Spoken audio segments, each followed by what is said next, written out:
And I hunted. I was a hunter. And I took care of my people. I fed over 200 families a day for years, because on the reservation it was like 96% unemployment. So all we could do was depend on the animals to feed us. We lived on $54 a month for years. So we learned how to help each other, take care of each other. We started to learn about the land. So that was really, really good. We became very close with each other. So during that time, I learned about animals. I learned their ways of speaking. I learned their body languages, their voice, their spirit voices and things like that. And this is what helped me. And of course, I was the #1 name on the poachers list in South Dakota. And they couldn't catch me. The game wardens would come to my house and they'd say, "Hey, we heard you got 7 deer and 10 turkeys." I said, I'd tell them I got 5 deer and 10 turkeys. You know, but say, "Hey, you get your information wrong, you know." Find something. But the Spirit always took care of me. Always took care of me. And I use my instincts. Wow. When I go hunting, I could feel when somebody's staring at me. And I know there's a game warden around, so I just turn around and go home and go in another direction. So this was going on most of my life. They never caught me, and they never will. You know? And they know it too, you know. So it was through the help of the Spirit. Because the Spirit gave me what they call the honey medicine. And it got to that point where, hey, they gave me something for a reason. So I would just go out, and when I drive out, a deer come run out of the timber, come run up to the car. So we stop the car, we shoot it, we make our prayers, and we give our offerings, we take it home. That's how fast that works. You know, you don't have to pay these outfitters to take you way out in the mountains or do, you know, the deer comes to you. The animals come to you. And they're potent. And like sometimes we sit and pray, and one of our medicine men will say, "All right, who prayed for a deer? Who prayed for food?" And one guy said, "I did." "Okay, there's a deer out here, standing out here waiting. So when we go outside, the big buck standing there, you get your gun and shoot it."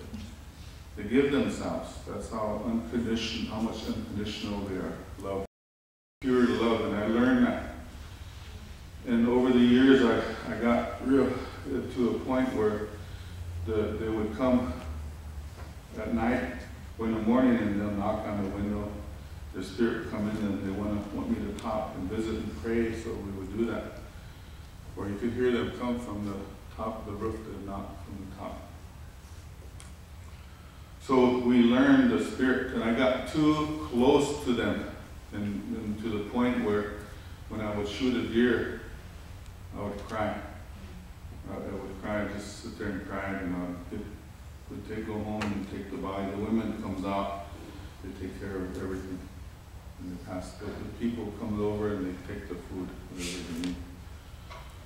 So in between that time, I couldn't, I got too personal, spiritually involved with the Spirit, and I did ceremony with all the people, and the deer come in. And I told them that I can't do this anymore. It hurts me to take a life. And they said, "This is why God made us, for you to consume, to nourish yourself. This is why we're here. We're happy to give our bodies to you because you have love for us and you have respect for us. So continue. This is what we're here for." And when they said that, it made me cry a little bit harder, you know, because they were happy.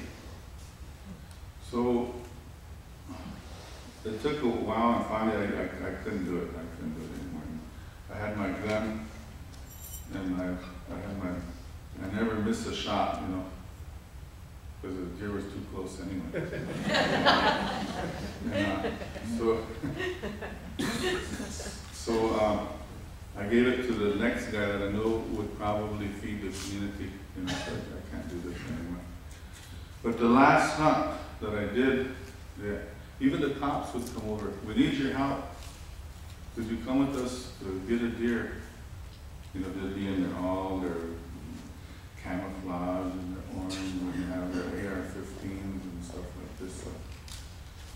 And I'll just take a 22, little 22 caliber, and I'll be the only one bringing them back the deer, and I give it to them so they could break to their buddies that they got a deer. So this was so one day they come after me, they wanted me to go take them hunting. So I went, and I stood by this tree, a real my favorite tree, and it had a perfect bowl, right, just perfect where your gun sits in there. And I was waiting for this buck to come in. But instead, there was two does that were running towards me, and they ran beside me.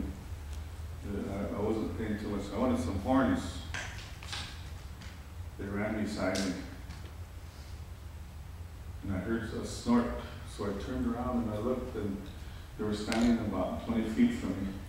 But what I seen two women. Two women. And they were looking at me, and they had old time, they had shawls and they had a scarf that they wrapped around their head. And they were standing there staring at me.